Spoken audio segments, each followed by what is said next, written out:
আজকে সকাল সকাল সুনামগঞ্জের উদ্দেশ্যে রওনা দিলাম। আমরা কিছু কাজ আছে আর কি, ক্রিকেট টিমের কিছু সরঞ্জাম কেনার আগে। হ্যালো এভরিওয়ান, আসসালামু আলাইকুম। আপনারা সবাই কেমন আছেন? আলহামদুলিল্লাহ, আমিও ভালো আছি।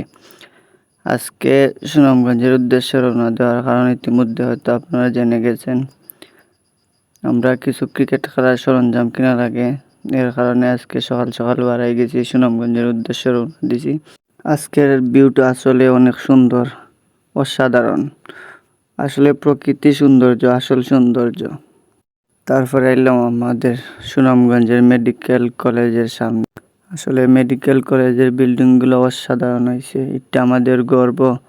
আমাদের শিক্ষার্থী ভাই বোনেরা এখান থেকে মেডিকেল কলেজে পড়ালেখা করতে পারবো, এটা আমাদের সুনামগঞ্জের গর্ব।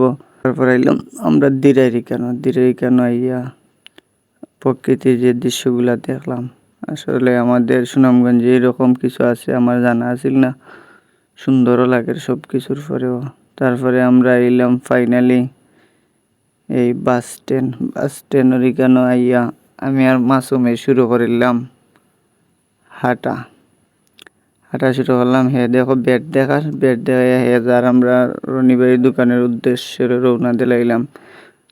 তারপরে ফাইনালি এলাম আমরা রনিবাড়ির দোকান আইয়া মাসুমে ব্যাট শেষ করে। তারপরে এটা চেক করে দেখের কী অবস্থা ব্যাটের। তারপরে আমিও নিলাম, নিয়ে একটু টুয়েল দিলাম। দেওয়ার পরে দেখলাম যে না, ঠিক আছে। তারপরে আমরা চয়েস করেছি। পরে রনিভাই স্টিকার লাগানির পরে গ্লিপ সবটা রেডি করা রনিভাই আসলে অত্যন্ত ভালো মনের মানুষ। এখান থেকে তোমরা যারা ব্যাট লাগে রনিভাইয়ের লোকে যোগাযোগ করতে পারো। এখানেও খুব ভালো মানের ব্যাট পাইবে, উন্নত মানের ব্যাট পাইবে। আসলে রনিভাইয়ে সীমিত দাম রাখেন। যারাও ব্যাট নেওয়ার ইচ্ছা আছে রনিভাইয়ের লোকে যোগাযোগ করতে পারো। তারপরে ফাইনালি আমরা ব্যাট রেডি হয়ে গেল।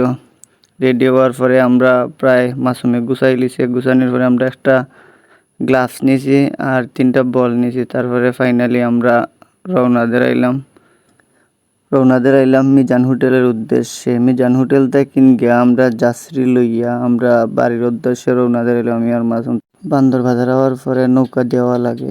নৌকা দেওয়ার সময় যে ভিউটা হয় আসলে অসাধারণ, মন জুড়াই যায়।